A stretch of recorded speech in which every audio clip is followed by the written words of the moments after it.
Sound of a gentle, happy family chatting fades in and then abruptly cuts to an eerie, tense silence.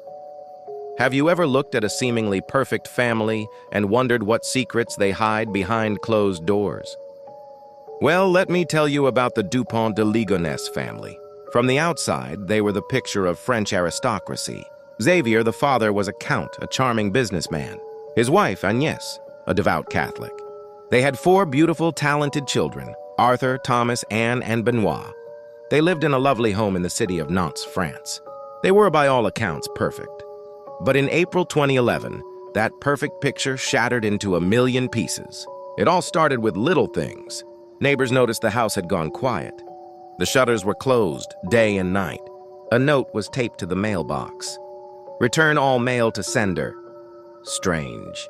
Then the children's schools received letters, supposedly from Xavier, explaining the family had to move suddenly to Australia for his work.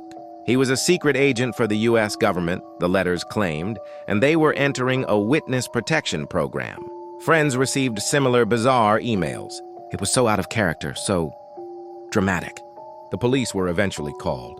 On April 21st, after days of growing concern, they decided to enter the home. Inside, it was strangely neat. The beds were stripped, the closets were empty. It looked like a family had packed up and left in a hurry, but there was a strange, unsettling feeling in the air. And then they went to the garden. Underneath the terrace, investigators made a gruesome discovery. Wrapped in plastic and covered in quicklime, they found the bodies of Agnès and her 4 children, Arthur, Thomas, Anne, and Benoit. All of them had been methodically shot in the head with a .22 rifle as they slept. Their 2 Labradors, Leo and Matcha, were found buried with them, but one person was missing. The patriarch, the Count, Xavier Dupont de Ligonnès, he was gone.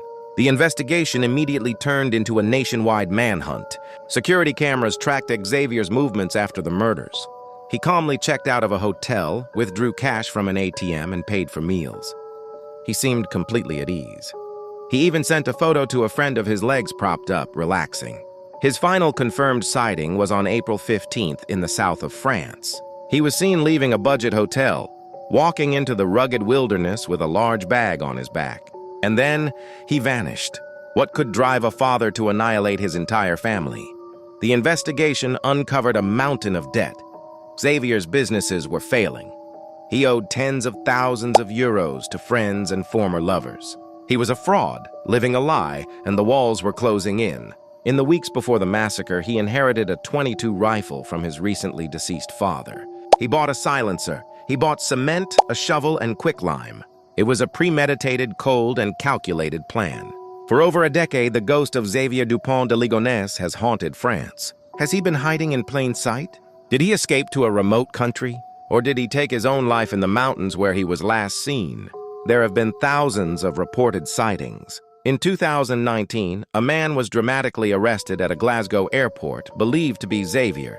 But it was a case of mistaken identity. The house in Nantes, the scene of the crime, has been sold, but the mystery remains. How does a man erase his entire family and then himself from the face of the earth?